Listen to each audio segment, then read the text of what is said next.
There's a brown bottle sitting in your medicine cabinet right now, forgotten behind the bandages and the cold tablets.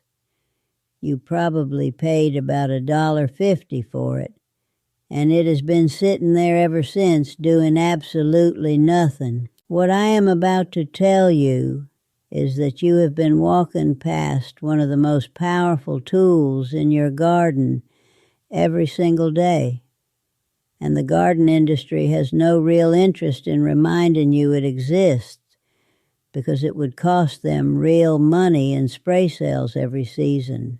I have been using hydrogen peroxide out in the garden for over 20 years. I stumbled onto the first use by accident, a desperate attempt to save a plant I thought was already gone. And what happened next sent me looking for everything else this little bottle could do.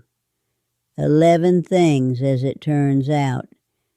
And number 4 on this list is the one I wish someone had handed me in my very first year of gardening, because it has rescued plants I'd completely given up on. Stay with me. We are going to get there.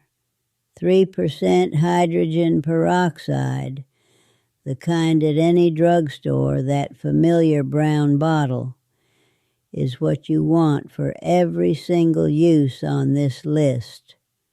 Nothing stronger. Now, let us begin.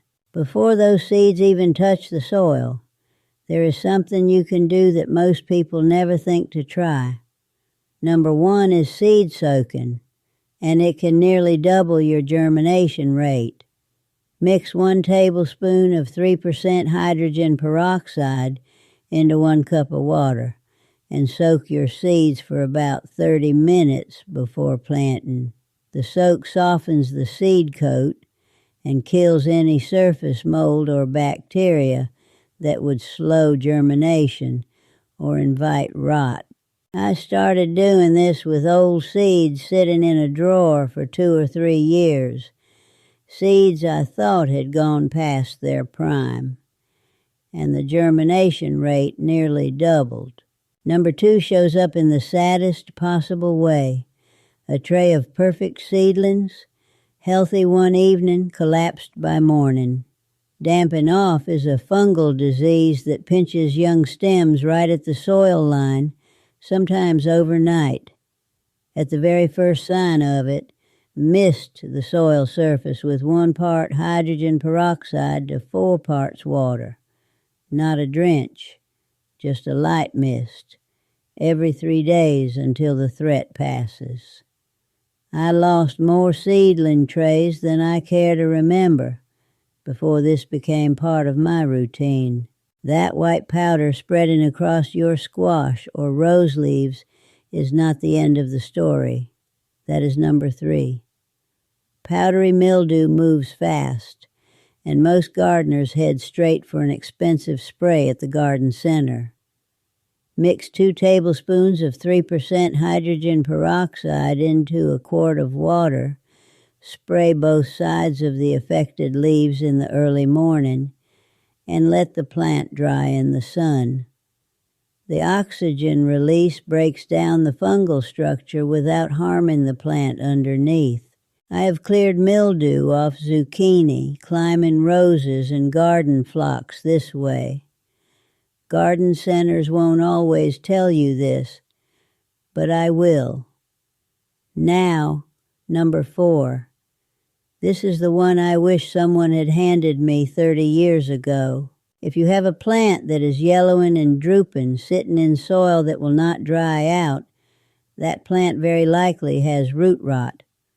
Most gardeners assume it is already finished. I made that same assumption more times than I should have. Before you walk away, do this.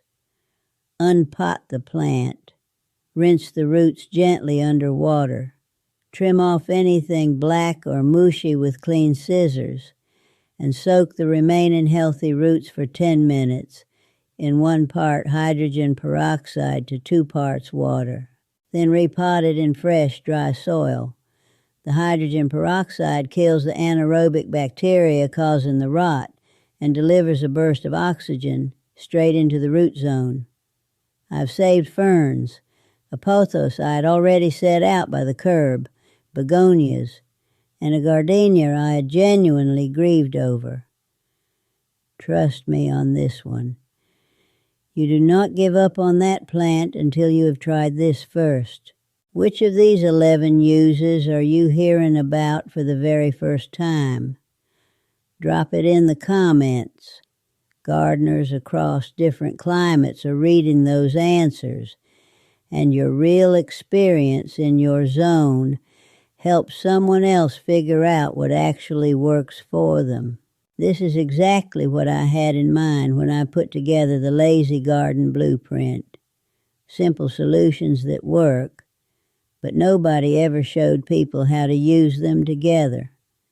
It is a 30-day system built around layers, so every part of your garden has a job. Color, coverage, weed suppression, comeback.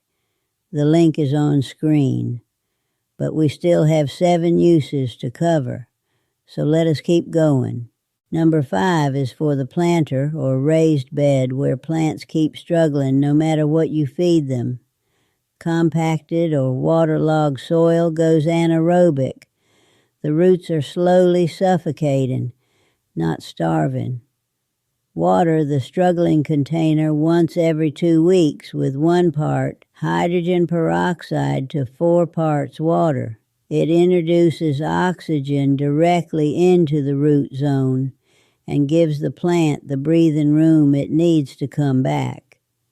I have turned around planters that looked completely finished this way. Number 6 comes every time you make a cut, every pruning cut, every stem division. Every clean break leaves a fresh wound that is an open invitation for bacteria. Dab full strength 3% hydrogen peroxide on fresh cuts and root divisions before you replant. It clears the surface and lets the plant spend its energy on healing instead of fighting. This is the kind of thing your grandmother knew and nobody teaches anymore. Number 7 travels quietly from plant to plant on your tools, and most gardeners never think about it until the damage is already done. A quick wipe with full-strength hydrogen peroxide between cuts stops fungal and bacterial disease from riding your pruners across the garden. 10 seconds between plants. I spread a blight through half my tomato bed one summer without ever understanding how. Now I know. I learned that one the hard way. Number 8 is for when you find aphids or spider mites and do not want to spend $30 on it. Mix 1 tablespoon of 3% hydrogen peroxide with 2 cups of water and a few drops of plain dish soap. Spray directly on the insects, top and bottom of every leaf you can reach. The hydrogen peroxide disrupts them on contact, and the soap breaks down their protective coating. Reapply every 4 to 5 days. Soft-bodied insects cannot hold up against it, and your plant at 3% will not even notice. Number 9 is for the compost pile that has slowed to a crawl or started to smell. Anaerobic bacteria are the culprit. The same problem as the waterlogged soil, the same underlying fix. A light drench of diluted hydrogen peroxide breaks up those stagnant conditions, delivers a fresh oxygen charge, and wakes the good decomposers back up. I do this once a month in summer, and the pile moves noticeably faster for it. Number 10 is the bird bath that turns green every few days, no matter how often you scrub it. Scrub the basin. Rinse it with 1 part hydrogen peroxide to 3 parts water, and let it air dry before you refill it. It breaks down completely into water and oxygen, leaves no chemical residue behind, and is safe for the birds once it neutralizes in sunlight, which happens quickly. 2 or 3 extra days of clean water between cleanings without any bleach anywhere near it, worth every second. Number 11 comes before a single new plant ever goes into a reused pot. Old soil carries fungal spores, bacteria, and whatever remains of the problem that finished the last plant in that container, and it transfers to the new one immediately. Rinse used pots and seed trays with 1 part hydrogen peroxide to 3 parts water. Let them dry completely, then fill fresh. I stopped losing newly potted plants to mysterious problems the same season I started doing this. Now, sweetheart, don't make gardening harder than it has to be. The difference between a garden that works and one that fights you is often not money, and it is not effort. It is a few simple things you already have, and finally knowing what they can actually do. That brown bottle has been waiting in your cabinet for years. Now you know what it is really for. Knowing these 11 uses is one thing.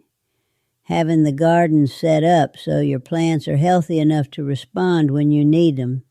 The right layers, the right combinations, no empty spaces inviting trouble. That is the conversation I put together in the Lazy Garden Blueprint. I built it because I kept watching good gardeners make the same setup mistakes I made in my first 10 years. It is a 30-day system built around the lazy layer method. Plant combinations that do the work themselves, crowd out the weeds, and keep the color running from spring through frost. It cost something because putting it together took real time. The link is on screen. If you want the garden without the fussing, that is where it is. Go find that bottle. See you in the next one.